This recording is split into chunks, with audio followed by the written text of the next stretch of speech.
Professor Abdullah Al-Mamun. Initially this entire issue with Iran began with Operation Epic Fury. It lasted merely 2 months, and afterwards it was a challenge to open the Strait of Hormuz, once again named Project Freedom, this time the use of project instead of operation. However, as per yesterday's news report on NBC's, America's NBC's news agency, they are saying that another operation may be conducted. This time the name would be Operation Sledgehammer if the ceasefire were to fail. And according to this report, it would depend on the talks they will have with Beijing this very week. How do you see this? Because America's tactics have not changed. The pressure campaign is still ongoing. Yeah, therefore it is calling the Iran trap for Trump. It's a very interesting word nowadays used in the academia as well as in the media. And probably it will be one of the events from where Donald Trump will look forward to get rid of this trap. But the way you have said that China, whether they would support the new attack to Iran or an invasion again, that is a big question. But let me give you a bit of different perspective what Norman has brought, and I'm very happy to see that the way he kicked off, bringing the US internal issues, that is excellent. And in fact, he unmarks the real issues from the ground. I appreciate.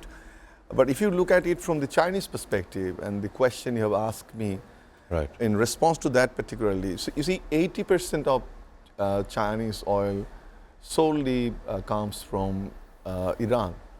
Secondly, they are now using their reserve. They are exploring options from Russia and Brazil. They are also using renewable energy, but end of the day for China, it is very important to open the Strait of Hormuz. This is a big question. Right. And if you follow Chinese newspaper, particularly published from Beijing, they are giving a clear message before Trump visit that international rule of law should be followed. And the message perhaps is that USA violated the international rule of law, having the attack to Iran associated or somehow invited by Israel. This is what I'm getting from all the newspapers last couple of days when they're writing about Trump visit, that there should be international rule of law and everyone should obey that. And they believe that USA disregarded that law along with Israel.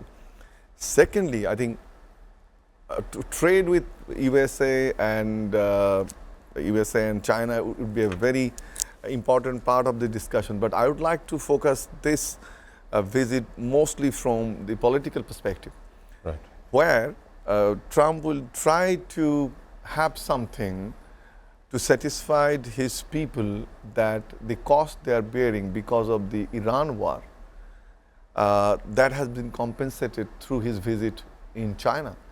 But I believe it will be a daunting task. For why?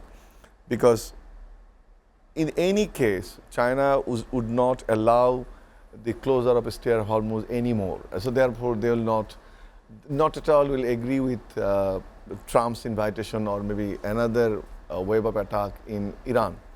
And don't forget that the United States government last few months particularly, because of their huge attention to Iran war, they are not looking at the Taiwan issues. right. And Trump, on the other hand, never has exposed his position whether he is in favor of annexation of Taiwan with China or as an independent state, Taiwan as an independent state. So this is a big issue in front of the two leaders now, and I think that will be one of the yardstick in this discussion. First one is Iran and Israel-USA war, and second one is Taiwan. These are the two factors would be guiding the other issues related to trade, economy, investment, and as you said that big businessmen are going, media tycoon are going, but all will depend on these two issues. Now if you just take one step behind, sure.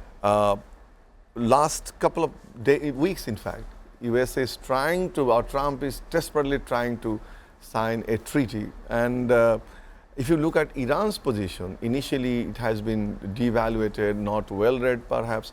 And I think Norman and I also talked perhaps a couple of days or a couple of weeks back when just the war broke out, that US people never being addressed by the president that why am I going for this, Yes. and what would be Right. the outcome, particularly for the people. There may be outcome for the people, for Israeli people, in terms of their security, in terms of their regional influence, etc., etc. But US people has never been addressed clearly, and there has been so many narratives developed by himself, by his security secretary, by the international secretary, but no clear message has been given to the US people. Although I think the better message was given by Bush when he attacked Iraq even the last time, but Trump I think was unprepared and he jumped into the war invited by Israel.